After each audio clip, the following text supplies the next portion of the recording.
My sister banned me from her wedding, claiming her fiancé has feelings for me. Now he's refusing to marry her over it. Hello everyone, I'm Michelle, 20F, and I would greatly appreciate your feedback. Emily, 25F, is my older sister, and she is expected to marry Jonathan, 25M. Between them, everything appeared to be ideal. We all believed they were meant to be together, and they had been together for years. However, things have just taken a very odd and surprising turn, and now their wedding is in doubt. Why? My sister won't let me go to their wedding, therefore Jonathan has declined to marry her. Furthermore, Emily thinks Jonathan has feelings for me. I understand how crazy that sounds, but allow me to clarify. For background, I don't have a close relationship with either my parents or my sister. I kind of drifted away from them once I started college, but it's not like anything major happened to trigger a fallout. Since I moved out for school, I haven't really spent much time at home.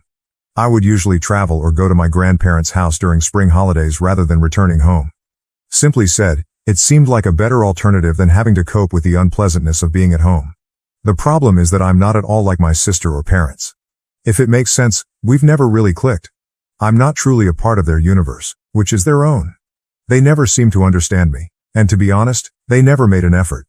They would all bond over something I didn't care about while I was growing up, and it seemed like I was speaking a foreign language anytime I brought up something I was interested in. They would simply listen, nod, then return the conversation to their own interests. So I gave up trying after a time. But here's what hurts the most. They made no attempt to contact me as I began to distance myself from them. They seemed to be quite content with me removing myself from their lives, almost as if they were glad to see me go. To be honest, that hurt. Family members should be aware when one of their own is gradually fading away, but they didn't appear to give a damn. It simply validated my long-held belief that I didn't belong with them. I eventually only went to see them for important occasions like birthdays and holidays. Even so though, I still felt more like a visitor to their lives. I would arrive, take care of the family business, and then depart. The dialogue was always courteous but superficial. There was no genuine connection, no warmth. Additionally, Emily and I never shared the strong sisterhood that many siblings do. She has always been the family's golden kid, the one who did everything right, went down the route my parents desired, and blended in flawlessly. I was the black sheep, the odd one out. They aren't awful individuals or anything, but the way they discreetly disparage me shows that they may be true bullies. You know how some small remarks can have a profound impact despite appearing innocuous at first glance? Yes, I would get that. I eventually came to the conclusion that it was simply preferable to avoid them as much as possible. Why place yourself in an uncomfortable and out-of-place situation? The problem is that when Jonathan joined us for Christmas dinner last year, I didn't feel totally invisible for the first time in a long time. My family has a way of making me feel as like I'm an outsider in my own house and that I don't belong. I wasn't treated that way by Jonathan though. Instead of treating me like the odd black sheep I often feel around my family, he was actually kind to me and spoke to me like a regular person. I didn't give it much thought at first. It was only basic politeness after all. However, Emily was very troubled by this for some reason. It's not as though Jonathan and I were engaging in a meaningful, private discussion. We simply discussed a variety of topics, including travel, school, amusing incidents at work, and other everyday topics. However, Emily seemed strange about it right away. I tried to ignore the cold stares she kept giving me during supper. That is, until she addressed me directly later that night. I will always remember that. She said, "I know what you're doing," and drew me aside. "You're attempting to take my boyfriend, even though you've always been envious of me." To be honest, I was stunned. Steal her man? I mean? Even so, where did that originate? She refused to let it go even after I told her she was being foolish and laughed it off. She insisted that I was being too nice with Jonathan and that he was acting strangely around me. It was such a crazy charge that I wasn't even sure how to react. Where the hell was this coming from? Being the center of attention has always been Emily's thing. My folks adore her. She's the ideal person. She's their golden child, so I understand. But saying that I attempted to snatch her fiancé. Even for her it was a new low. Like I normally do with her drama, I tried to ignore it. I assumed she was simply being insecure or worried for whatever reason because we're not close anyhow. The problem is that after that night, things became strange amongst us all. I didn't believe Emily could have gotten any farther away. She seemed to be deliberately avoiding me now, even though we were never close in the first place. She would either act as though she couldn't be bothered or give me one-word responses if I tried to speak with her. She would be glued to Jonathan's side during family get-togethers, as if she were claiming her space. It was absurd.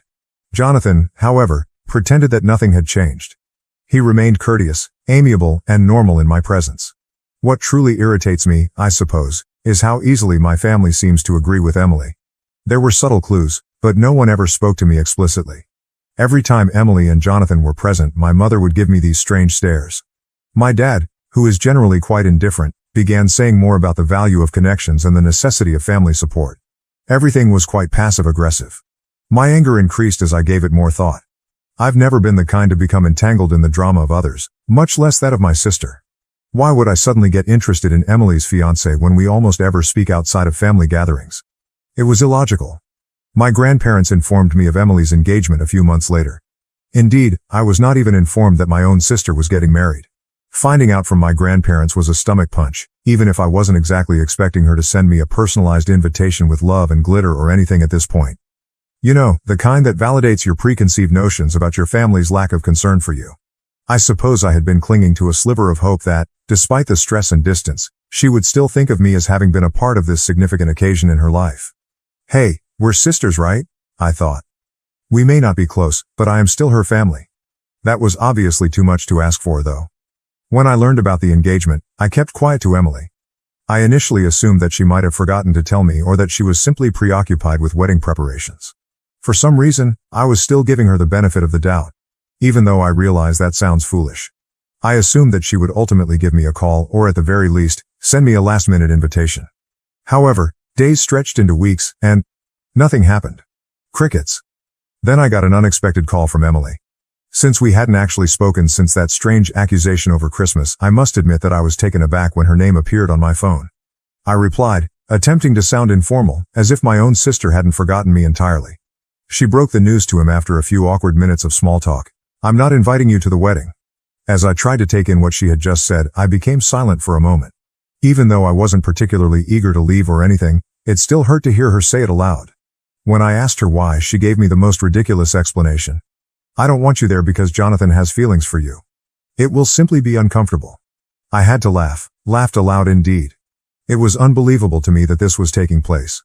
To begin with, Jonathan has no affection for me, and even if he did, I wouldn't have stood up during the ceremony to declare my unwavering love for him. I didn't even want to argue because it was all so absurd. I simply hung up after saying, have a great wedding and happy marriage. It didn't really matter to me whether or not I was a part of her special day because I didn't need that turmoil in my life and, to be honest, we weren't close. Emily and I were living in two entirely separate universes, and I had long since accepted this. However, I simply needed to let things out and perhaps gain some external insight. Am I the only one who thinks this whole thing is crazy? Have any of you had a similar situation? I would appreciate any guidance. Update 1. I need to write this all down while it's still fresh in my head since yesterday was completely crazy. Emily's rehearsal dinner descended into total mayhem, and I was somehow pulled into the center of it all. My phone started exploding when I was spending a typical Thursday night cuddled up with my laptop, working on an assignment. I chose to ignore it at first. Lately, I've gotten fairly adept at that. However, in less than 10 minutes, I saw that I had 7 missed calls from my dad. My dad doesn't call more than once now. He's the kind that assumes you're busy if you don't respond right away and will try again later. 7 calls then? There was clearly a problem. He was trembling when I finally answered. He sounded like someone I had never heard before. Michelle, you must visit the location immediately. Like a broken record, he said, right now. He just replied, it's about Jonathan and Emily. When I inquired what was wrong. Just come, please. His voice was so desperate that I was a little alarmed. But here's the thing, did they really think that I would just drop everything and rush to their aid after all of the turmoil, allegations, and exclusion from the wedding? I told him just that. Remember, Dad, I'm not attending this wedding. Emily was rather explicit about that. Michelle, please, he replied. Jonathan is unwilling to hold the wedding without your presence. I was halted in my tracks by that. What? My phone beeped with another call, this time from Mom, before I could comprehend that bomb. She was crying, really crying when I turned over. She kept saying, your sister needs you. As if she had forgotten how they had all treated me during the previous few months. Listening to her cry about sisterly love and family loyalty when they had been okay without me until things went wrong was weird. Emily then called in a shambled, hardly comprehensible voice. Jonathan apparently showed up for the rehearsal dinner and asked me right away where I was. He lost it when Emily informed him I wasn't invited, but it was more subdued and disappointed than furious. He declared that he could not marry someone who would treat their own sister in such a manner in front of their friends, the wedding party, and both families. Recounting it, Emily sobbed into the phone. He claimed that after observing their treatment of me, He couldn't be a member of a family that would reject someone in such a way. I was just like mom and dad, he stated, adding that he didn't want to be around such poisonous behavior. If I'm being honest, a significant portion of me felt validated. At last, someone had witnessed what I had endured for years. In fact, someone had spoken up and declared that it was unacceptable. Emily wasn't finished though. In between sobbing, she began outlining this intricate plan for me to visit the location and explain that there was only a major misunderstanding and that I was the one who decided not to attend the wedding, claiming that it was entirely my idea. She persisted in repeating, "We can fix this. Simply come and inform Jonathan that you have no intention of attending the wedding. Inform him that you were never left out. Michelle, please. I can't let him go." It was all breathtakingly audacious.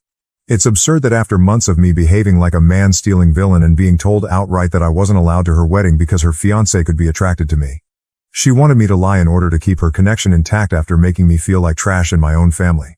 I let her cry on the other end of the line for a long time without saying anything. Then, as coolly as I could, I said, "I won't lie to you, Emily. You are now dealing with the repercussions of your decisions to ignore me and treat me as though I didn't exist. Fixing it is not my responsibility. But he'll hear you out." She almost let out a scream. "He believes in you." I answered, "Perhaps he trusts me because I've never given him a reason not to. Perhaps he has doubts about your true identity because of anything he perceives in the way you have treated me. In any case, I won't be attending the event and I won't tell lies to improve your reputation." She was still complaining when I hung up. I then made myself a cup of tea, switched off my phone entirely, and took a seat to truly think about what had just transpired. My phone continued to light up with notifications over the course of the following several hours.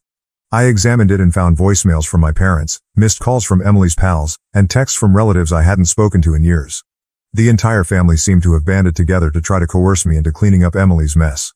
But what do you know? For the first time in my life, I was very sure that avoiding them was the proper thing to do. Jonathan alone had been able to see through their actions. Not because of anything I said or did, but because of how they treated me, he had come to that conclusion. And to be honest, that seemed like the fullest confirmation I could have hoped for. Last night, I went to bed without using my phone, and I slept better than I have in months. For once, let them handle the consequences of their own behavior. I'm done cleaning up other people's crap and being the family scapegoat.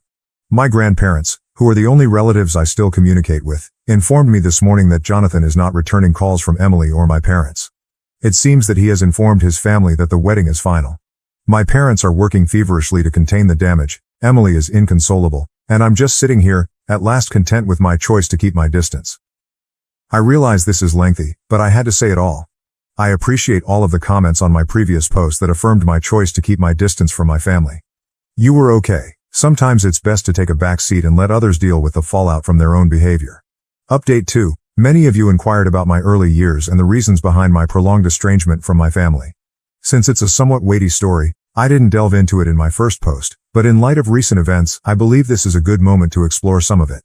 The problem is that I suffer from social anxiety. I always had the feeling that something was wrong with me as a child, but I was never able to articulate it. However, my parents were traditionalists who thought mental health conditions were merely pretexts. They would frequently say things like, "You need to toughen up," or "You're just being dramatic." They would label me weak or lazy if I ever showed signs of anxiety or a panic attack, as if I was choosing to feel that way.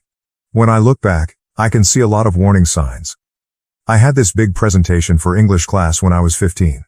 The thought of standing in front of 30 students was a recipe for a social anxiety disorder. I had trouble sleeping the night before, and I felt physically ill the morning of. I begged to stay at home and informed my parents. My father's reaction? "Your nervousness won't cause life to stop. Quit making a huge deal out of everything." I ultimately experienced a severe panic attack in front of the class. My voice began breaking. Some children even started chuckling, and my hands were shaking so much that I was unable to grip my notes. The room seemed to be whirling, but I was unable to go out. Rather than offering consolation, my mother simply remarked, "See, you made it through. All that drama was in vain." Everything was made worse by Emily, who was the ideal sister. She was the student body president, the debate team captain, and pretty much everything else that I couldn't be due to my anxiety. When she had large gatherings of her friends, people would remark that I was the weird sister who never came out of her room. I heard Emily say to her pals once, "Yeah, she's just antisocial.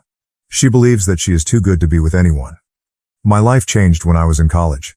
My first semester was a total meltdown for me. Being away from home, adjusting to new social circumstances, and attempting to balance my anxiety while attending classes became too much to handle. I recall feeling like I was dying while I sat in my dorm room, gasping for air.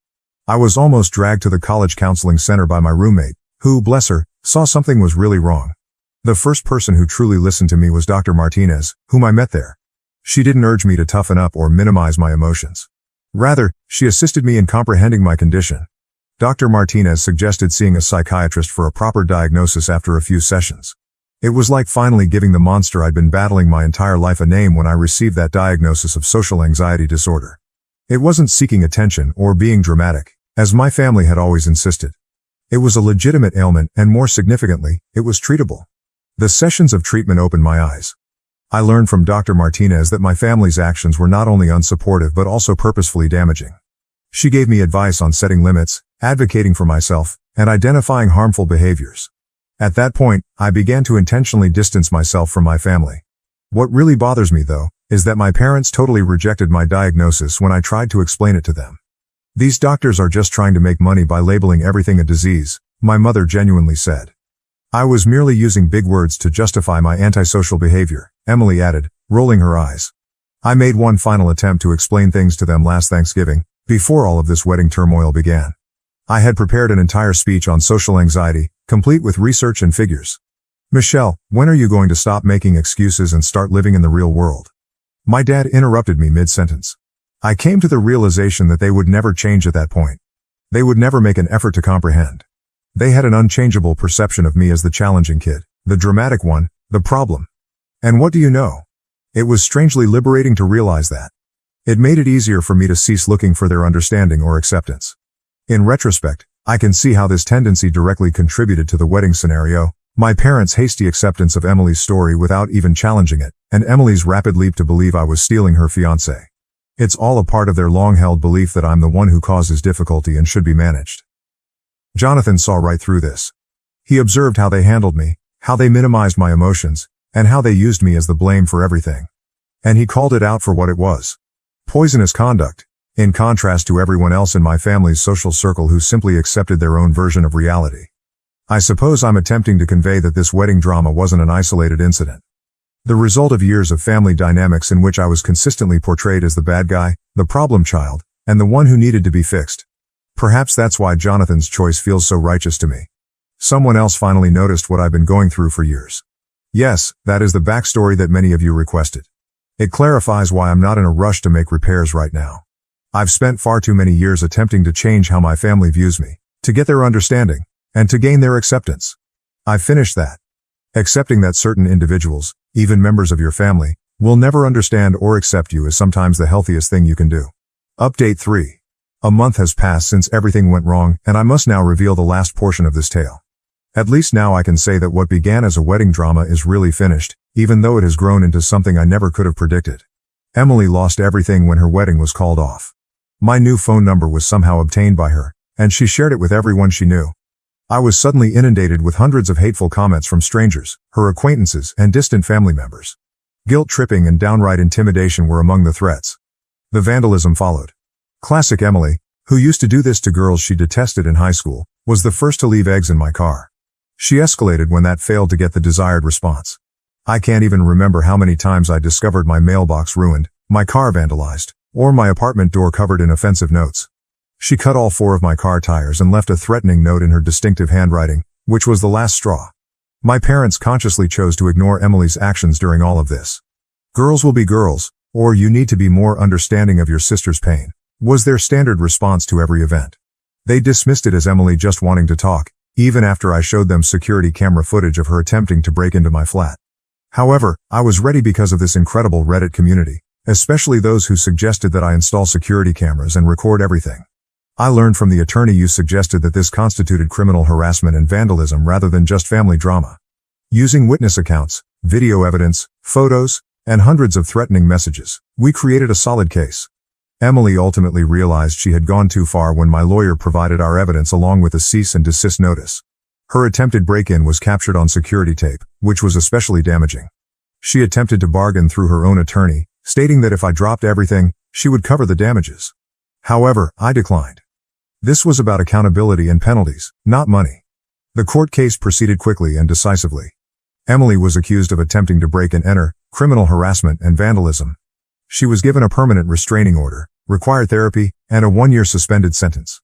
Given the deliberate nature of her conduct and the substantial evidence of her increasing behavior, the judge was especially severe. My parents' response to the decision was expected. For destroying your sister's life over a few pranks, they accused me of being callous. In fact, they advised me to just move away if I felt unsafe, after I told them that Emily had repeatedly harassed me, damaged my belongings, and attempted to break into my house. I never intended to speak with them again after that. An out-of-court settlement was reached in the civil litigation. In addition to the damages for emotional distress and lost wages, Emily had to pay for all the harm she had caused. Her campaign of harassment on social media has cost me a number of freelancing businesses. More significantly, the settlement included a non-contact clause that prohibits our parents from serving as middlemen or flying monkeys any longer. According to my lawyer, Emily and my parents' concerns about their reputations played a role in the speedy settlement. It turns out that their concern for the opinions of their country club pals is far greater than their concern for doing the right thing. Normal. Since then, I've relocated to a new apartment in a building that is secure and under constant observation. My social media accounts have been closed down. My contact information has been totally updated, and my clients have been incredibly understanding of the situation. Someone who heard about my situation and was impressed by my handling of it even extended an offer of employment to me. The most unexpected result of it all? For the first time in my life, I feel liberated. The expectations and criticisms of my family are not weighing on me. I am no longer the scapegoat. I'm just Michelle, creating my own life according to my own rules.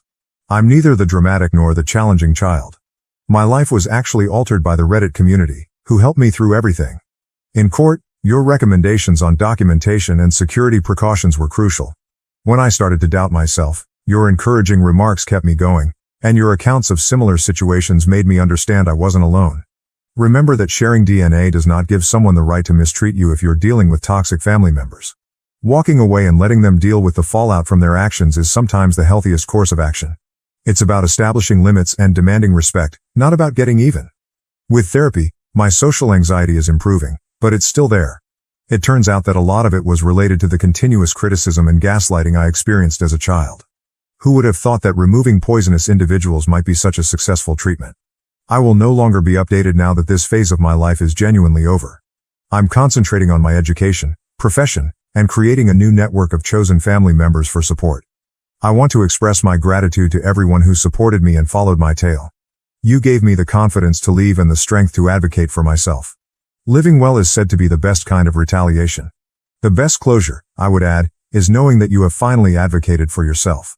I'm tired of being used as a scapegoat or victim by others. I've taken control of my life and will never look back.